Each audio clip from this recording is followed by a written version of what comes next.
Hey everyone, and thanks for jumping back into the cryptoverse. Today, we're going to talk about Bitcoin, dubious speculation. If you guys like the content, make sure you subscribe to the channel, give the video a thumbs up, and also check out the Telegram channel, which you can find a link to in the description below. We also do have the Black Friday sale on the premium list. If you guys want access to that, make sure you check out the Black Friday sale link in the description below. As long as you do not cancel your subscription, you will lock in the lower rate, and we'll have that run through the end of the month. Now, the reason why we call it dubious speculation is, again, because none of this stuff you can take to the bank, unfortunately. I mentioned to you earlier in the most recent video that the bull market support band for Bitcoin ranges from 50.6K up to around 52.5K. Of course, it will depend on the exchange that you use. Now, I would like to say that I know a lot of people are fearful right now, but fortunately, we do have the World Chess Championship going on right now, so that should provide a distraction for most of us, I imagine.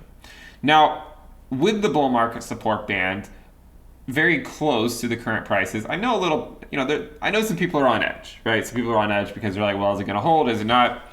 Some of the things we can also look at, or we can look at these dubious trend lines that we've been drawing in the past. So let's do that, and I'll show you what I mean. So I'm going to switch this over to the daily time frame, and basically what we're going to do is we'll remove the bull market support band for now. And if you click on a log scale, first of all, let's look at this on a linear scale. So if you look at it on a linear scale, this is what it looks like, right? This is what it looks like. And if you were to draw this line from the bottom here and then connect it to the drop that we had in September, it would lead you to believe that there could still theoretically be more potential downside. So first we want to look at it on a linear scale. So this is what it looks like on a linear scale. And this, what's interesting is if you overlay the bull market support band, you can see that the 20-week moving average is basically moving up this line, this dubiously drawn line. And currently it would mean that, potentially 50K could theoretically happen, and we're still more or less holding the bull market support band as support. So this is one way we can look at the data. Another way we could look at the data, which is probably a bit more dubious though, is to put it on a logarithmic scale. All right, so if you put it on a logarithmic scale, in fact, and then you connect the line, well, that tells a different story, my friends. Right? This tells a completely different story. And this one would say, well, it's certainly possible that we hold the line at around 53K or so. We already went down to the 53.5K, so we've already basically tested 53K. Congratulations to everyone who was waiting to get a position at 53K or around there, because we did go to 53.5, which is more or less what a lot of people were hoping for. So if you look at this chart, you would notice that, look, we actually came back down to the trend line, but again, you switch it to a linear scale, and it tells a slightly different story, right? A slightly different story. Now, another thing we can do, and we've actually been looking at this for a while, is actually overlaying this move here with the one we've experienced recently. So we're going to take a bar pattern, and we're going to look at it in a couple different ways.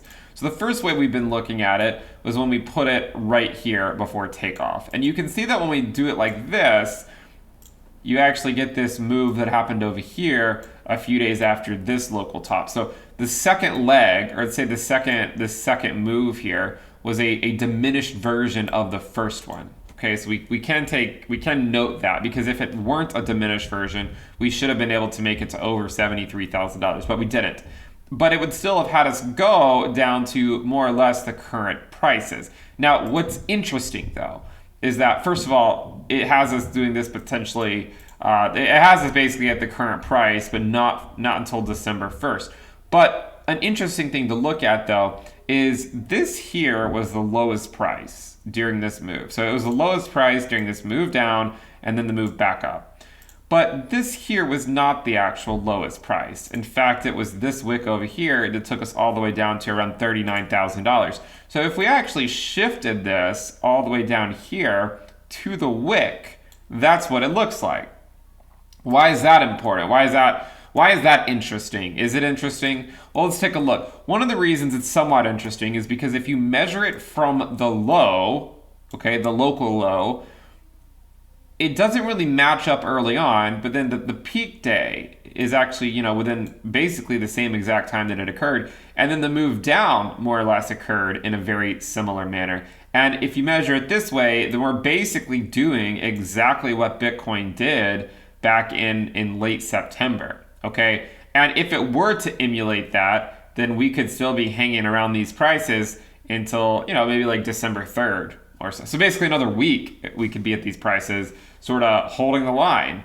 And the reason why we mentioned holding the line is because, again, we are very close to the bull market support band. It's certainly possible that we are going to test this a bit more than we already have. And so far we've come to within 2 or 3% of the 21-week EMA. But as we continue on, it is certainly a possibility that we keep testing it. Right. So another thing I wanted to mention is, some people say, well, what would cause you to change your mind on all of this stuff? Look, I think lengthening cycles are going to play out. I think that if you take the evidence for the bulls, you take the evidence for the bears, I do think that Bitcoin will go to new all-time highs. I don't think we're going to have to wait, 3 or 4 years to see new all-time highs. But with that said, I also personally like to push back against the 4-year cycle guys who claim that we have to have a peak, in November, December, or whatever, or whether, a lot of people are calling for a peak in September. I push back against that because I don't agree with that stuff. I don't think there's any hard and fast rule that Bitcoin has to have a market cycle peak in 2021. We've been pretty adamant about this since 2019. Hasn't been a popular theory. It's gained some traction recently, especially with the most recent moves to the downside, especially when people are essentially expecting Bitcoin to already be at 100K by now. But remember, as the market cap grows, it will take exponentially more volume to sustain those prices. So I look at the market and I see a relatively healthy market. I see Bitcoin, at these values, these ranges that once upon a time would have been a dream for Bitcoin to be trading 54K and people be upset about it. I also see a general uptrend. I still think that we're in an uptrend. And, if you look at it on a log scale, it certainly does look interesting. I mean, if you can also draw sort of the top of the channel as well, it does really look interesting on a log scale. But I would say it should be somewhat noted here that a linear scale could also be merited, especially considering that there's a lot of confluence there with the 20-week SMA. So when I'm looking at this, I think it looks relatively healthy. But some people say, well, what would cause you to change your mind?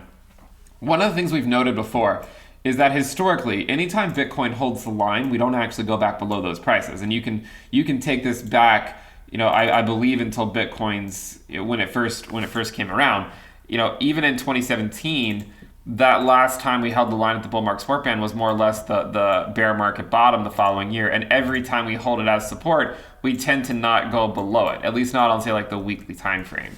So that makes me believe that there's a good chance that Bitcoin will not go below 40K.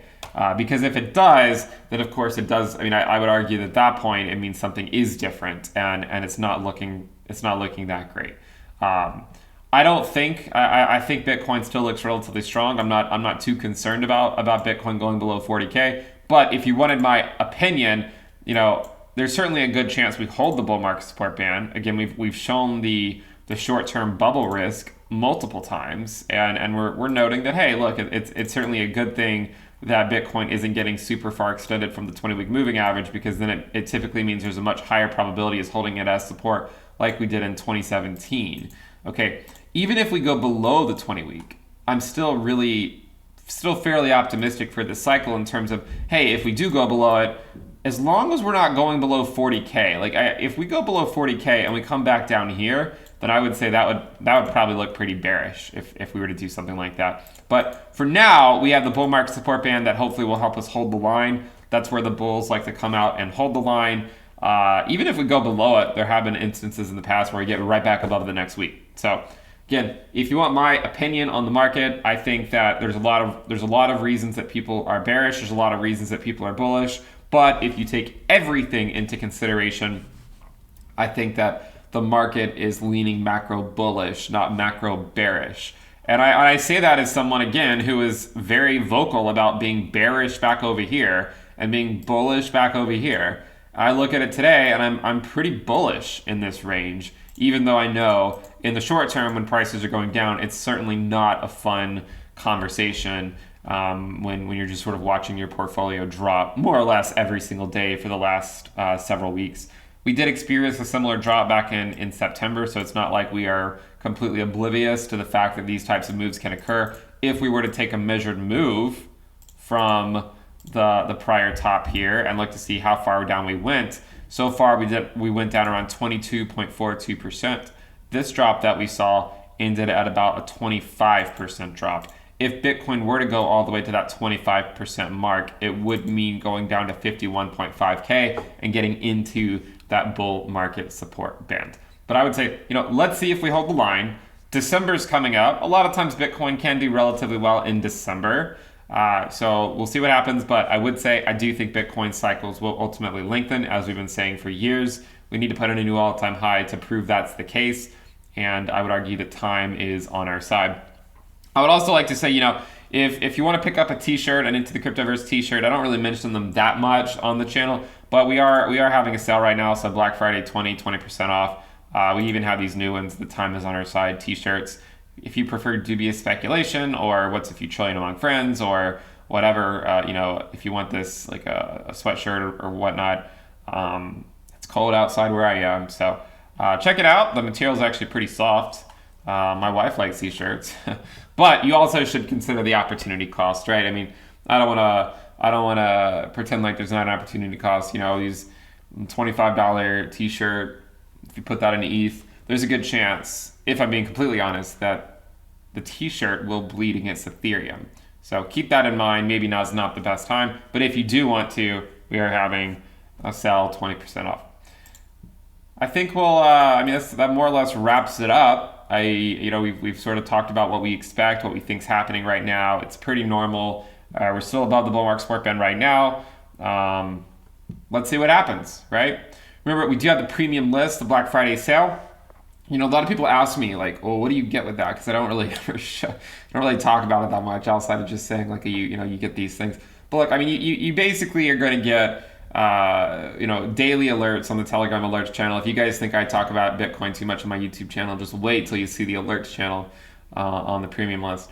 It's pretty constant, and some other coins as well. We also talk about stocks. I put out a lot of voice messages on my general thoughts on the market.